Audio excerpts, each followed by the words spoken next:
Chapter 2 of Initiative Psychic Energy. Recording by Andrea Fiore. Initiative Psychic Energy by Warren Hilton. Chapter 2. Reserves of Power. Stored up energy not in use has been given a name by scientific men. They call it potential energy. In this way it is distinguished from kinetic or circulating energy, by which is meant energy that is at work. For example, a ton of coal in the bin contains a certain amount of potential energy, which is capable of being converted into kinetic energy by combustion. You have a vast amount of potential energy over and above what you actually use. You have formed the habit of giving up trying a thing as soon as you have spent the usual amount of effort on it, and this without regard to whether or not you have accomplished anything. While we all have the power of sustained mental activity, not 1 in 10,000 of us holds to the top pace. Worse still, even such mental energy as we do consume is dispersed and scattered over a multitude of trivial interests instead of being focused upon some one pursuing aim. We intend to show you how you can lose yourself in your work with an absorbing passion, and how you can at any time make special requisition upon your hidden stores of potential energy and draw new supplies of power that will sweep you on to your goal. More than anything else, it is the ability to do this that lifts the great men of the race above the common run of mortals. It is this that distinguishes genius from mediocrity. The master man transforms his vast stores of reserve or potential energy into circulating or kinetic energy. His work glows with living fire.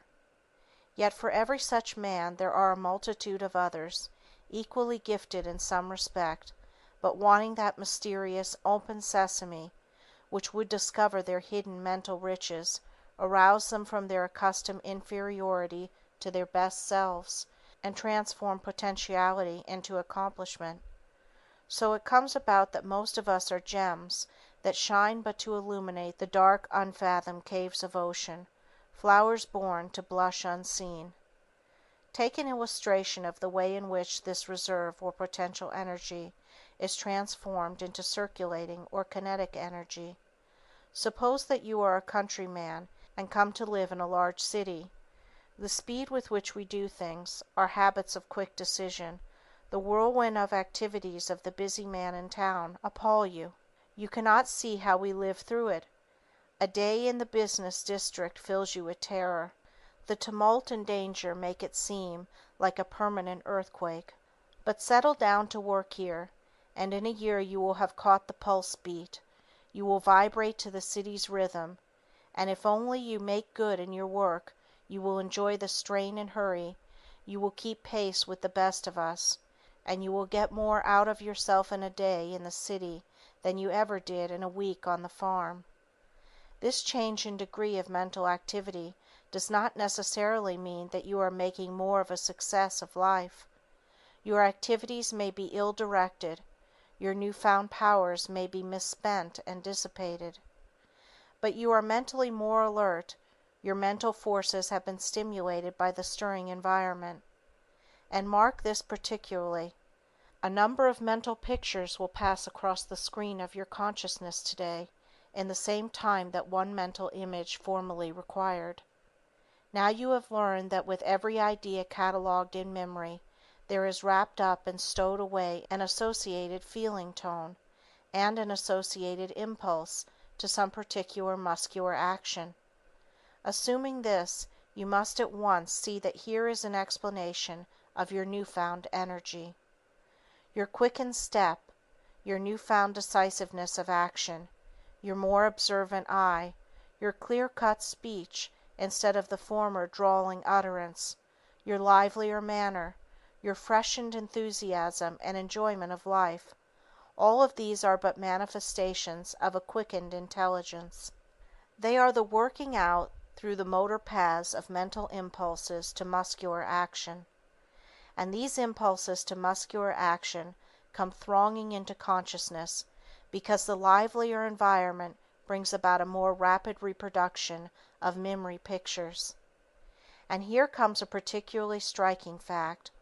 One would naturally suppose that the more energy a man consumed, and the faster he lived, the more quickly his vitality would be exhausted and the shorter his life would be. As a matter of fact, by the divine beneficence of Providence, your organism is so ordered as to adapt itself within certain wide limits to the demands made upon it. You may call into play all the stored up resources of your being and still not stake everything upon a single throw, for the supply of mental energy is as inexhaustible as the reservoir of all past experience, while the supply of physical energy involved in brain and nerve activity is, like the immortal liver of Prometheus, renewed as fast as depleted. Two sets of facts that have been established by elaborate scientific experiment will convince you of the truth of these propositions. Professor Patrick, of the State University of Iowa, conducted some of these experiments. He caused 3 young men to remain awake for 4 successive days and nights. They were then allowed to go to sleep, the purpose of the experiment being to determine just how much time nature required to recuperate from the long vigil. They were allowed to sleep themselves out, and all woke up thoroughly rested, yet the one who slept the longest slept only 1/3 longer than his customary night's sleep. You have doubtless had the same experience yourself many times. It all goes to show that if we are awake 4 times as long as usual, we do not make up for it by sleeping 4 times as long, but 4 times as soundly as customary. The hard-working mechanic requires no more hours of sleep than the corner loafer, the active man of affairs no more than the dawdler. The time of tissue repair is about the same with all men under all conditions. It is the rate of repair that varies with the demand that has been put upon the body. Again, look at the same subject from the standpoint of food supply. On what you now eat and drink you have a certain average weight. Eat, digest, and assimilate a larger quantity of food and your weight will increase. This increase will be greatest at the start and will gradually slow up until you shall have reached the point beyond which you can gain no more. Given the same hygienic conditions that you have been accustomed to, you will maintain yourself at the increased weight on the increased food supply.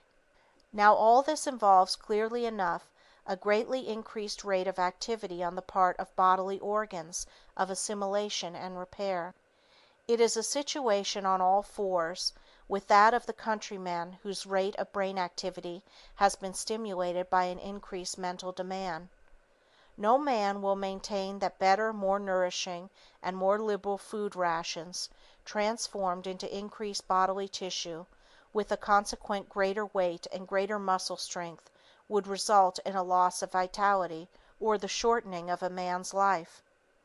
Pygmies cannot become giants physically or intellectually, but as the puny youth can by systematic exercise broaden his frame and develop his muscle into at least a semblance of an athlete, and can then go through his healthier appetite and his faster rate of repair maintain himself without effort at the new standard, so can the mentally inert call forth their reserves of energy and maintain a higher standard of activity and fruitfulness. Few men live on the plane of their highest efficiency. Few search the recesses of the well springs of power. The lives of most of us are passed among the shallows of the mine without thought of the possibilities that lurk within the deeper pools. This accumulation of potential subconscious reserve energy is a result of the evolution of man and the growing complexity of his life. No man could, if he would, respond to all the impulses to muscular action aroused in him by sense impressions. It would be still less possible for him to respond to every impulse to muscular action awakened from the past with the remembered thought with which it is associated. Desire, interest, attention, and the selective will must pick and choose among these multitudinous tendencies to action. Here, then, is another fact that has immediate bearing upon your ability to carry out any ambition you may have. Your every action is the net result of selection among a number of impulses and inhibitory forces or tendencies. As a general thing, consciousness is made up of a number of conflicting ideas, each with its associated feeling and its impulse to action. Just what you do in any particular case depends upon what mental picture is strongest, is most vivid in consciousness, and thus able to overcome all contrary tendencies. As life becomes more and more complex, the number and variety of our sensory experiences increase correspondingly. And so it comes about that we have untold millions of sensory experiences, carrying with them the impulses to muscular response, none of which, on account of the multiplicity of conflicting ideas, is ever allowed to find release and actually take form in muscular activity. The consequence is that only an exceedingly small proportion of the mental energy that is developed within us is ever actually displayed. The rest is somehow and somewhere locked up behind the inhibitory threshold. It is stored away in subconsciousness with the sensory experiences of the past with which it is associated. Quoting Mr. Waldo P. Warren, "Much of the strength within men is hidden, awaiting an occasion to reveal it." The head of a department in a great manufacturing concern severed his connection with the firm, his work falling upon a young man of 25 years. The young man rose to the occasion and in a very short time was conceded to be the stronger executive of the two. He had been with the concern for several years and was regarded as a bright fellow, but his marked success was a surprise to all who knew him, even to himself. The fact is, the young man had that ability all the time and didn't know it, and his employers didn't know it. He might have been doing greater things all along if there had been the occasion to reveal his strength. Do your employers and superior officers in business realize how much of this hidden strength there is in your men? Perhaps a word from you, giving certain men more scope, would liberate that ability for the development of both your business and your men. Do you workers know your own strength? Are you working up to your capacity? Or are you accepting the limits which the circumstances place about you? End of chapter 2. Recording by Andrea Fiore.